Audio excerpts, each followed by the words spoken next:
আমি আসছি এটার ব্যাপারে। আপনার এইটাতে আপনি বলছিলেন যে নাহিদ বা মাহফুজ বা আসিফকে অনেক চিন্তা ভাবনা করে কথা বলতে হচ্ছে।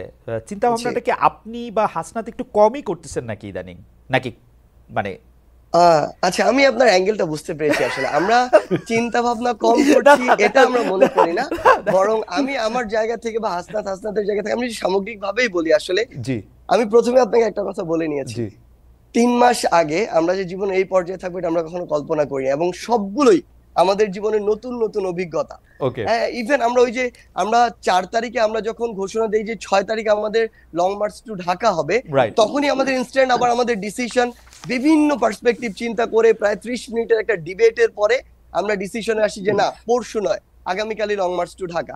সো এরকম বিভিন্ন জায়গায় আমরা বিভিন্ন সময় আসলে যেটা হয়েছে যে প্রথম অভিজ্ঞতার মধ্যে দিয়ে যখন গিয়েছি তখন সেই জায়গাগুলোতে না ঠেকেছি। না বাট ভেরি আমাদের নাইস কথা যখন আবার সামগ্রিক একটি আলোচনার মধ্যে দিয়ে মনে হয়েছে যে না, এই জায়গায় আমাদের এইভাবে কাজ করা দরকার, সত্যি কথা বলতে আমাদের বিবেককে আমরা কোনো একটা নির্দিষ্ট জায়গায় একদম কনক্রিট করে রাখি না, এবং রাখতেও চাই না। আমরা মনে করি যে কেউ যদি আমাদেরকে এমন কোন একটা পরামর্শ দেয় বা আমাদের নতুন একটা ইনসাইট দেয় যেটা আমাদের মনে হয় গ্রেটার পার্সপেক্টিভে বেটার, তখন আমরা ওটা গ্রহণ করার যে এই মানসিকতা সেটি রাখি। সেক্ষেত্রে কিছু ভুল হচ্ছে, কিন্তু সবসময় সংশোধন করার চেষ্টা আছে।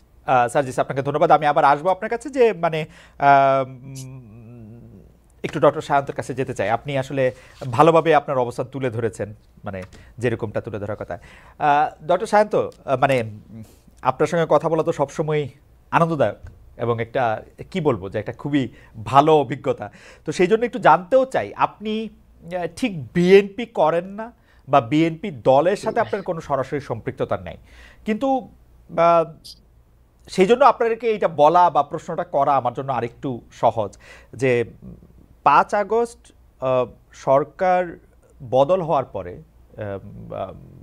বিএনপির যে অবস্থান, মানে 5 আগস্ট পরবর্তী যেই অবস্থান, সেই অবস্থানটাকে আপনার খুবই যৌক্তিক, কাঠামোবদ্ধ, নিয়মতান্ত্রিক, ভবিষ্যৎদ্রষ্টা এবং যদি আমরা এরকম বলি রাইট অন কোর্স মনে হয় কিনা?